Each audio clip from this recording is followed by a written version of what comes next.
قبل ما نبدأ ملخص النهاردة ما تنسوش تعملوا لنا لايك للفيديو. عاوزين نوصله بتاع 530-540 لايك كده، والأول مرة يشوفنا يشترك في القناة علشان نوصل ل 19999 مشترك في أقرب وقت. ومن غير ما أطول عليكم يلا نبدأ أحداث فيلم النهاردة. فيلمنا النهاردة بيبدأ بممثلة مشهورة جدا اسمها هان، دخلت عالم الإعلانات والتمثيل من وهي عندها 19 سنة، ومن ساعتها وهي محافظة على مظهرها الرشيق وبتخاف تاكل لحسن تتخن والشهرة تضيع من إيديها. وزي أي حد مشهور لازم يبقى في صحفي غتت كده ماشي وراها بيتصيد أي خبر وبيشمشم كمان على أي فضيحة. ما بيصدق بقى هو يشوفها ماشية مع مغني لسه صغير في السن كده، فبيقعد يصور فيهم وبيفضحهم في كل مكان على إنهم مرتبطين مع إنها أكبر منه بتاع 10 سنين كده. وبما إن جو المغني ده لسه شعبيته كبيرة جدا في أوساط المراهقين، فده بيتسبب في غضب الجماهير وإن الفضيحة بتنتشر أسرع، وطلاب المدارس بيروحوا يعملوا احتجاج تحت بيتها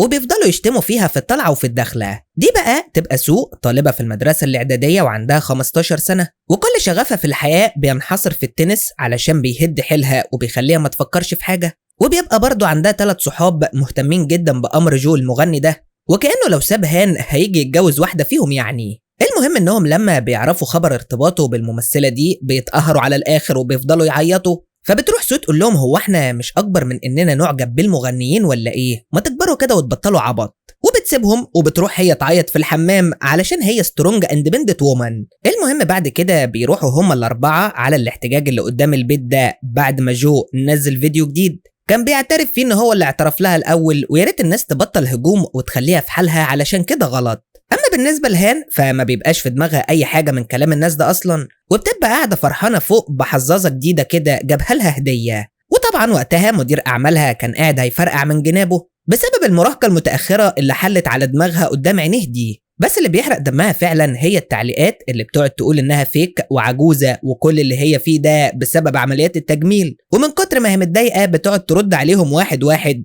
وبتقرر كمان بعد كده انها هترفع عليهم قضايا. المهم في الوقت ده ال4 بنات بيبقوا قاعدين مرعوبين من حوار انها هتقاضي الكل ده، لانهم هم كمان كتبوا كومنتات. بس سو بتقعد تطمنهم وبتقول لهم احنا لازم نبقى متحدين ونفضل مع بعض مهما حصل. بس هي ما بتلحقش تكمل الجمله وبتلاقي في رساله وصلت لها ان في قضيه اترفعت عليها بالفعل، وصاحبتها اول ما بتشوف الرساله دي بتتاكد ان مفيش حاجه وصلتها الاول، وبعد كده بتقول لها انا لازم امشي بقى علشان جد الله يرحمه عاوزني في مصلحه. بس اللي محدش يعرفه ان سو تبقى بنت هان اصلا بس مش معترفه بيها قدام الناس علشان يعني ما تفقدش شهرتها وكده. سو بقى بتبقى عايشه مع جدتها طول السنين اللي فاتت دي في الشقه اللي جنبها على طول، وكانوا بيتجمعوا دايما مع بعض في السر. المهم ان لما سو بترجع البيت امها بتتخانق معاها علشان بتكتب لها تعليقات مسيئه، فبتقول لها هاتي دليل على الكلام ده انا ما كتبتش حاجه. فبتيجي الجده تسلك ما بينهم قبل ما يمسكوا في شعور بعض، وبتقول لبنتها مش كفايه مرتبطه بواحد اصغر منك ب10 سنين، لكن بتقول لها لا يا مامي مش 10 سنين دول 13 بس، لكن هو ده الحب الحقيقي، وبعدين الحب ملوش سن خلي بالك. فبتقعد سو تبص لها بقرف كده وبتقول لها ايه الاحراج الخام اللي بتقدميه للمجتمع ده يا وليه عيب على سنك.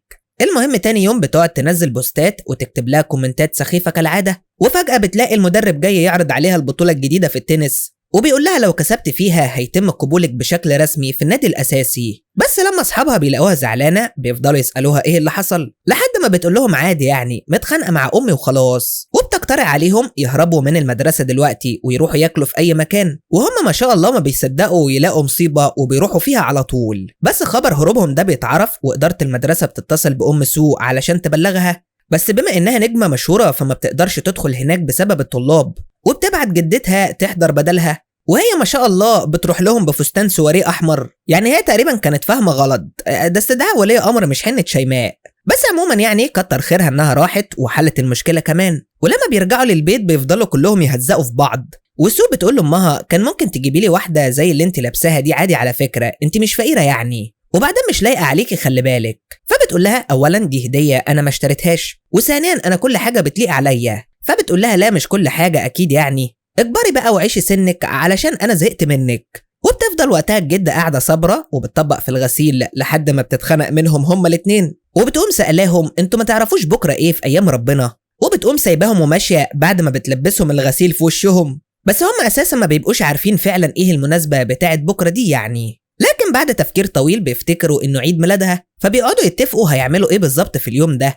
وسو بتوافق انها هتساعد بالعافيه بعد ما بتشترط عليها انها تاخد الحظاظه. المهم تاني يوم بيروحوا على السوبر ماركت علشان يشتروا المطلوب، بس الناس وقتها بتتلم على هان وبيفضلوا يسلموا عليها، وبالصدفه بيبقى اصحاب سو في نفس المكان وبيشوفوها هناك، فبتجري تشد امها بسرعه من وسط الناس وبتجري بيها على الحمام علشان تخبيها منهم. والتانيين اول ما بيوصلوا هناك بيفضلوا يدوروا عليها في كل مكان لحد ما بيفقدوا الامل وبيمشوا. لما بيجي الليل بقى بترجع هان وسو على البيت علشان يحتفلوا بعيد ميلاد الجده، وبيلاقوها هي كمان طالبه اوردر فراخ علشان يتعشوا مع بعض ويستعيدوا ذكريات زمان. الصحفي الغيتت بقى اللي شفناه في الاول ده كان واقف في المبنى اللي قدامهم وعمال يصور فيهم وهم قاعدين مع بعض علشان يعني يثبت للناس انها بنتها فعلا، ومعرفش الصراحه هيستفاد ايه اصلا من كل ده، بس هو رخامه وخلاص. المهم تاني يوم بينزلوا من البيت ولا كأنهم يعرفوا بعض، بس في الاسانسير بيفضل واد صغير كده يشاور على هان ويقول لامه الولايه العجوزه المجنونه اهي، ولما بتحاول تسكته بيقول لها في ايه، مش انت اللي بتقولي عليها كده.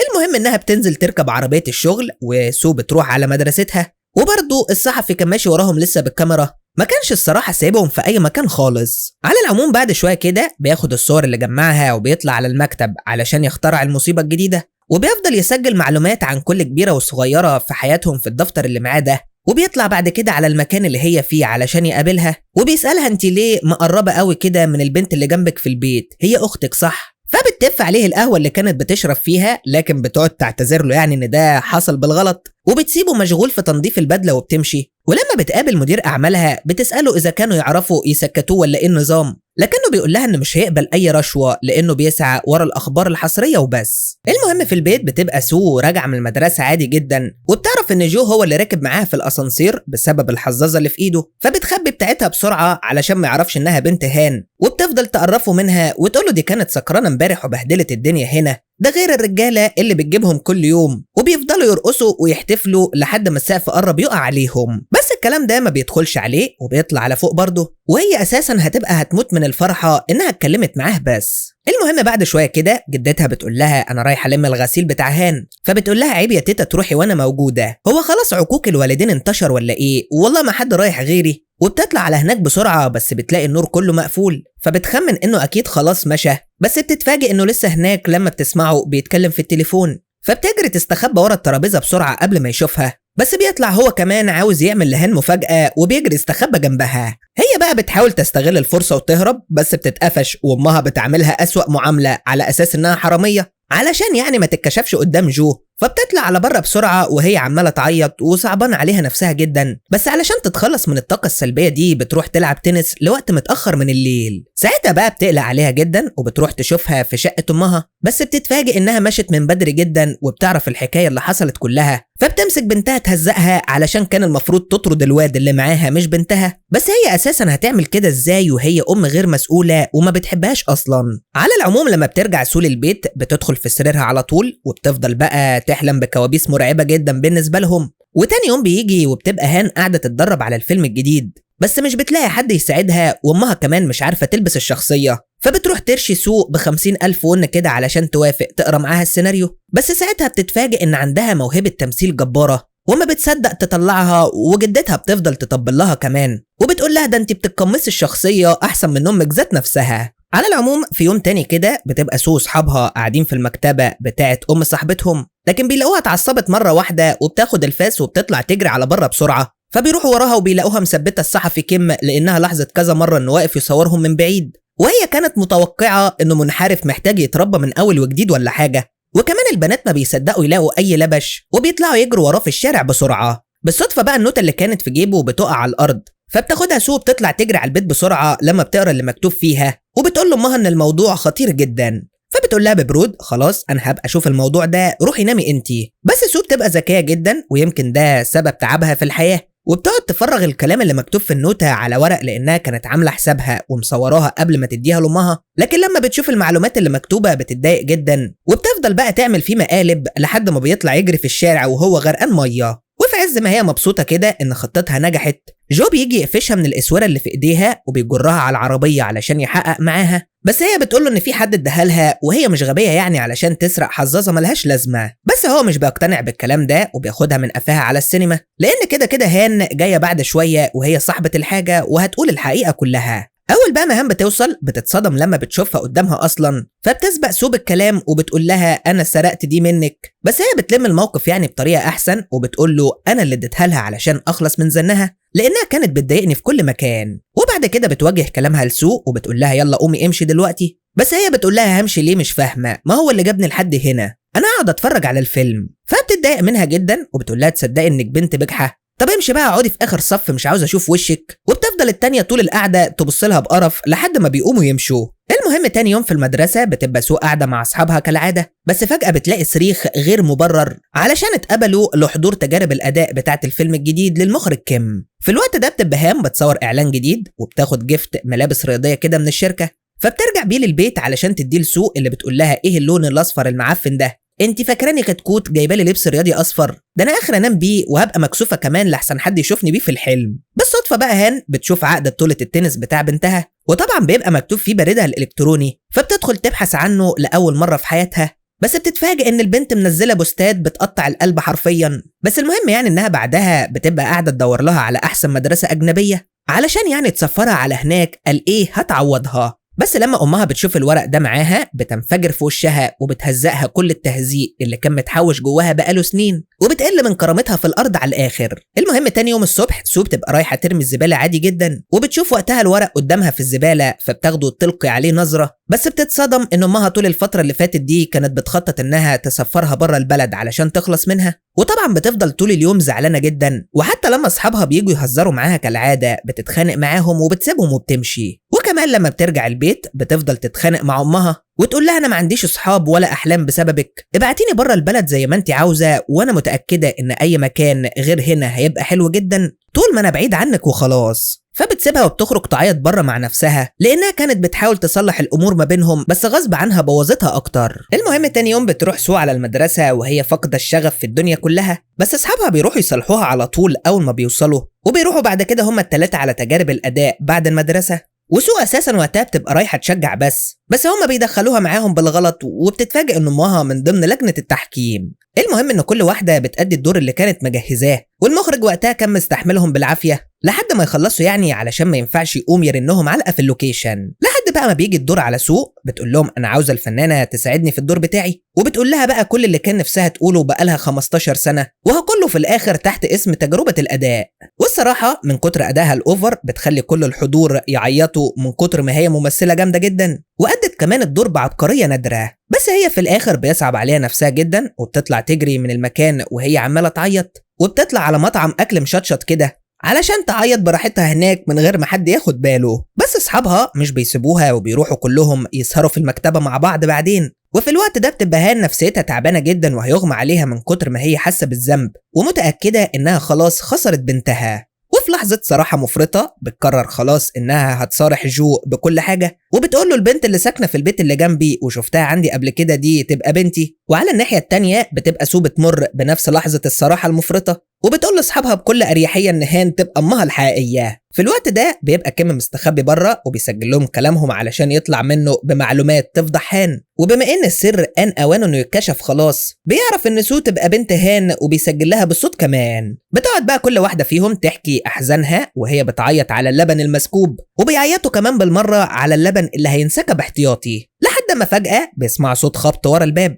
فبيتسحبوا على هناك كده وبيفتحوا الباب بسرعة. وساعتها بيتفاجئوا انه كيم اتدلق جوه المحل زي الجردل، فبيمسكوه ينزلوا فيه ضرب على اخرهم وبيكتفوه كمان بالعوامات زي ما انتوا شايفين كده.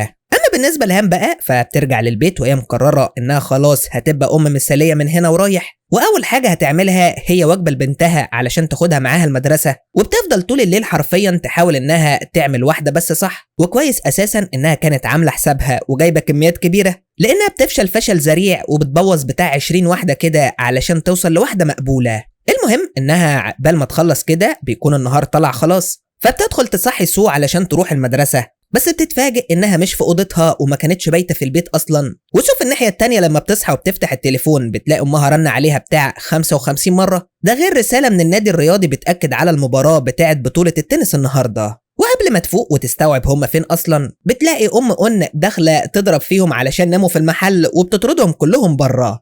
فبتروح تضرب في كيم المنحرف هو كمان، بس دلوقتي كل اللي يهمه انه يلحق ينشر الخبر الحصري. وفي نفس الوقت ده بتبقى ام سو جدتها عمالين يدوروا عليها في كل مكان، بس في النهايه بيروحوا على بطوله التنس لانهم اكيد هيلاقوها هناك، بس هي اساسا بتبقى قاعده تفطر مع اصحابها اصلا، وبيتم اعلانها منسحبه بشكل رسمي لانها اتاخرت عن الميعاد المحدد. اثناء بقى ما هي بتتفاهم مع الطبق اللي قدامها ده، صاحبتها بتقول لها الحقي امك طالعه ترند من ملعب التنس، وفي ثواني بيكون كيم سرب التسجيل والصحافه بتطلع تجري على هان من كل ناحيه زي القضا المستعجل. فبتطلع سو على هناك بسرعه هي كمان وبتصوت في وشهم علشان يبطلوا اسئله ويسيبوها في حالها، وبتروح تشدها علشان يمشوا من هنا بسرعه، بس المره دي هي اللي مش بتوافق وبتقول لها لا انا مش همشي من هنا، وبمنتهى الشجاعه بتقول لهم ان التسجيل اللي انتشر ده صحيح، واللي واقفه قدامكم دي تبقى بنتي ومحدش ليه دخل في الموضوع ده خالص. فبيجي كيم بغتاتته وبيقول لها فعلا محدش ليه دعوه، بس هو عادي كده انك تخدعي الشخص اللي انت مرتبطه بيه. فبيجي الشخص اللي هي مرتبطه بيه ده بنفسه علشان يفهمه غلطه، وبيقول له مالكش دعوه انا عارف كل حاجه من الاول وواقف جنبهم لحد النهايه. وهان كمان وقتها بتصرح انها خلاص قررت تعتزل وهتقعد تاخد بالها من بنتها علشان يلحقوا يعملوا ذكريات جميله مع بعض. الغتت بقى يكتفي ويسكت؟ لا طبعا، بيوجه كلامه لسول المره دي وبيقول لها انت هتسامحيها عادي كده بعد ما انكرتك 15 سنه بحالهم. فبتقول له هسامحها عادي مالكش دعوه، واعتقد بقى مفيش احراج اكتر من كده، يعني ده انا مكسوفه لك يا شيخ.